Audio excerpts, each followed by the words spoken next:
football, I'm crashing. And I got some things I need to change by myself. I seen them start to put that blame on myself. I starting to think that I bring pain to myself. Faith, family, football.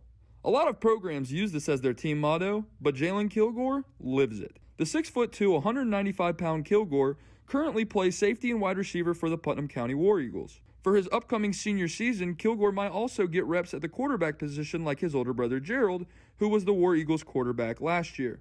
The Kilgore connection also extends to Jalon's father, James Sr., who saw greatness in Jalon at just 6 years old. One day I saw a kid out there. He's out in front of everybody, and he's just burning up the track. And I had to look again. I said, "Is that Jalon?" And he is getting it. I mean, he's really sprinting real hard. And I said, "Man," I was okay. He's going to be really good. Kilgore receives love and support from all his family members and says his dad pushing him every day has helped him get to where he's at. They've been all supportive. Like, my dad, he'll work me.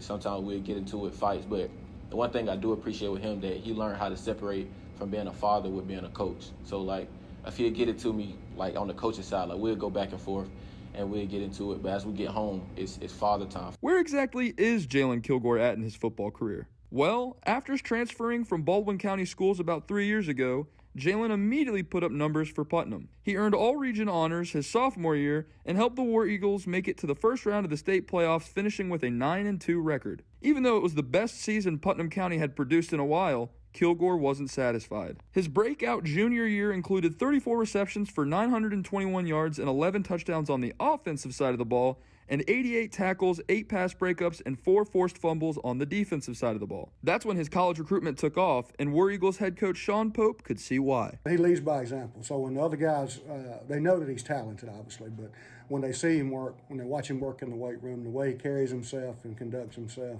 you know, in the locker room, in the weight room, in the halls, you know, at school, it's just, you know, those eyes are on him, and he knows it, and he's handled it very humbly and very well. Kilgore's first offer came during his sophomore year while he was visiting Georgia Southern with Gerald. However, after his junior year, multiple other schools hopped on the wave. When it came to commitment day about a month ago, Kilgore had a top 5 in mind, but his top choice was set. The first time I got up there, I knew I was going. I love the school. Like, if I didn't get another offer right after that day, that would have been perfectly fine. It was the South Carolina Gamecocks who finally convinced the 4-star safety to verbally commit before his senior season. Talking to Coach Beeman, just hearing Coach Gray in the film, because I got to watch film with him.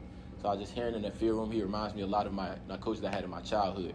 They'll get into you, like they'll get at you, but they'll still build you up with knowledge so you won't do it again. Ultimately, Kilgore knows the stakes and is prepared for any challenges thrown his way. Just praying a lot, doing a lot of praying, just staying focused and staying humble. Because I know a lot of this process is going to be a lot of guys. You know, I got a big X on my back, so they're going to be coming at me, a lot of trash talk, trying to get me out my game, trying to get me unfocused, and I can't let that happen. So I'm just going to do a lot of praying, because I know it's going to be hard for me. Because being a DB, I believe every DB talks trash and got a hot head. So I just got to learn how to keep my cool, just play through the process, and just stick with it and just put my trust in God. Brendan Kerner, Lake Oconee News. He will come downhill on it. It doesn't matter what running back or what wide receiver, whoever comes in his direction, he will lead.